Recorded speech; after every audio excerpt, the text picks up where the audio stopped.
What's up, good people? We are back on the couch today for Couch Conversations, and we just celebrated Valentine's Day, and we are starting to wrap up the month of love, as I like to call it. But before we do, let's talk about my season of selfless love.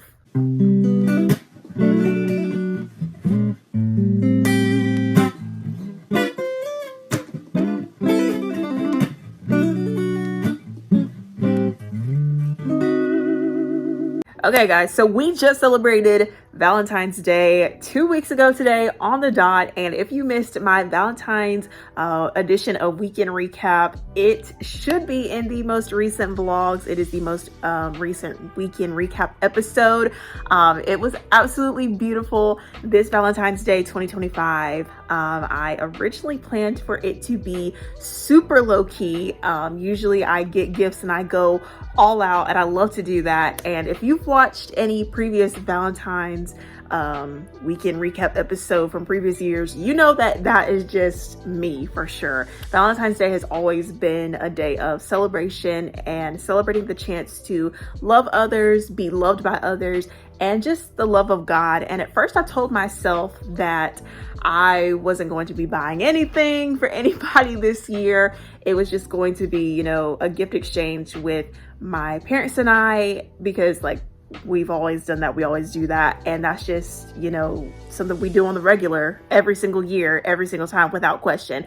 And if you watched the first Weekend Recap of February, on Monday, I had talked about this season of life that I was in, working through wanting and needing people in my life, but being subconsciously distant for a significant amount of time due to a situation that betrayed my trust, ending in 2024. And with this situation, it made me, like I said, subconsciously not trust anybody, because I didn't understand why someone I least expected would do something like that to me. And it was just insane. So I was not questioning God's existence, because I know he's real, but rather questioning him on what happened, why it happened, and why it was who it was. And number two, I was upset, which is obviously reasonable when you're betrayed and manipulated, and that's a natural response in our humanity. And during this season of self-love, especially in the month of February, I've had to remind myself that just because one person does something to you, it does not mean that everybody else is like that, or they'll do something like that to you. And it took me a hot minute to kind of just overcome that mentality that I was subconsciously fighting in my mind, which caused me to be distant. And one thing about me, when I go through seasons that shift my life in a negative way, I don't like to talk a lot. Because when you are broken, there is a greater tendency that you have to bleed on people who have never cut you. And I never want to be the reason for pain for anybody. I never want to say anything that is so damaging that is so damaging in the moment that would hurt someone permanently, even after I get over the situation. And so in this season of self-love, I've just really been able to pour my heart out to God and just get back into being selfless and allow my heart to be in the right place, so that I don't let one person or situation ruin the way that I've seen things before. And the moment that I was convicted of all of this is when my sister told me that she had already bought my Valentine's Day gifts a few weeks prior. And usually I'm the sister who has everybody's gift. I got my two siblings, my parents, I have it all done and out the way in advance. But this year I was lagging behind. So my sister told me, I got your gift and everything. And so I'm sitting in my bed and I'm thinking about how much I love giving more than receiving. And I remembered how I act when I get in the store and I see the things for people that I love. And I went into Hobby Lobby and Target and Burlington and Five Below. If y'all saw Valentine's Weekend Recap, that was on Tuesday, the Tuesday before Valentine's Day, where I did the impulsive shopping. And I instantly felt like myself again in those moments and going into those stores and, like I said, impulsively buying gifts for friends and teachers and siblings, because you know, when you are blessed financially and you are financially stable, money does not matter when it comes to gifts. It's just straight from the heart. It was so therapeutic to go shopping for friends and like just picking out the things that I know they like and go home and like put it all together in like bags and stuff, and then to also make the cookies myself instead of buying like store-bought cookies to just put in treat bags is really what set it off for me. And to see the reactions of my friends and just the fact that I took the time to love on them was very sweet to me. And if you watched Valentine's weekend recap, I know I keep referencing that a lot, but that's really where it's at. That's where all the receipts are at. You know that, you know, there were lots of smiles and excitement and laughs. And almost every single person, they asked me, you know, did you make the cookies? And I happily said yes. And I would have definitely preferred to do it myself and have the kitchen all to myself, blasting R&B and just doing what I love for the people that I love and that means so much to me. And it was in that moment that I was instantly filled with gratitude for pressing beyond the mentality of one person does this, so everyone does that.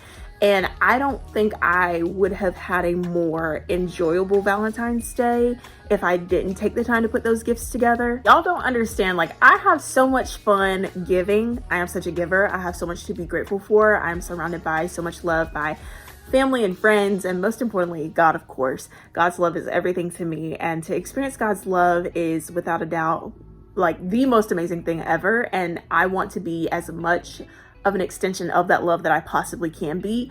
And some people that I gave gifts to, like, or treats to, didn't give me anything. And I'm not saying that in a bad way, but I'm just saying that I didn't expect anything in return, because when your love is unconditional towards others, you give with the intent to be a blessing and not expect something in return all the time. Now, I do believe in a very solid friendship. If y'all friends and y'all in this for the long haul, that the other friend definitely does and should give as well, because the feeling should be mutual. And, you know, one-sided mess, it drives us all crazy. I agree. But I strongly believe that when it's from a place of love and when God puts it on your heart to do something for somebody, that you just do what the Bible says and serve him with gladness and love your neighbor as yourself. So within the month of February of self-love and self-discovery, I hope that our selfish love turns into selfless love, and that also one situation of betrayal and manipulation doesn't make us feel like everyone wants to treat us that way, because that's not the case. Remember what I said on Sunday during Get Ready With Me and devotion, that God will show you what love is and what it does in the right way. In reference to the situation that I am referring to, y'all do know about this, by the way. Go back to first week of December weekend recap if you don't know. I explained all of it, like all at once. But I will say, for me, the person that I was December 2024 in this situation, and looking at it from this standpoint that I just shared with you guys today in February 2025, two completely different people. Like, two completely different people. Not Wednesday. I don't know why I'm saying Wednesday. It's Friday, guys. It's the weekend. But in December, I definitely was in shambles. I will say that for real. I was in shambles. The entire month of December, the only time I didn't feel like I was in shambles was when I was on the cruise in the Bahamas, because I was away from reality and I had a good time. But all of December just really got shattered by that situation, and it happened on December 1st. So just imagine going the whole month trying to figure out why it was who it was and how it all happened and why would this happen. And then January, I thought, okay, it's a new year, I'm good, you know, but then there were still some intrusive thoughts that were spiraling in my mind about just the whole situation all over again. And now coming through February and seeing how much of that really affected me, I can say that God's love has just really captured me in a greater way. And I definitely feel like my heart and mind has been just reformed in a sense of everything that's happened. And I feel like I've been able to move on with grace and peace. And it's just been amazing to feel like that weight being lifted. So that is the journey of my selfish love turning into selfless love. It has been a wonderful month of love. Valentine's Day every single year just does it for me. And this Valentine's Day was really, really special. It was what I needed for this journey. And yeah, it's just been amazing. So now we are marching into March, people. I hope y'all have a great weekend, and I'll see you in March.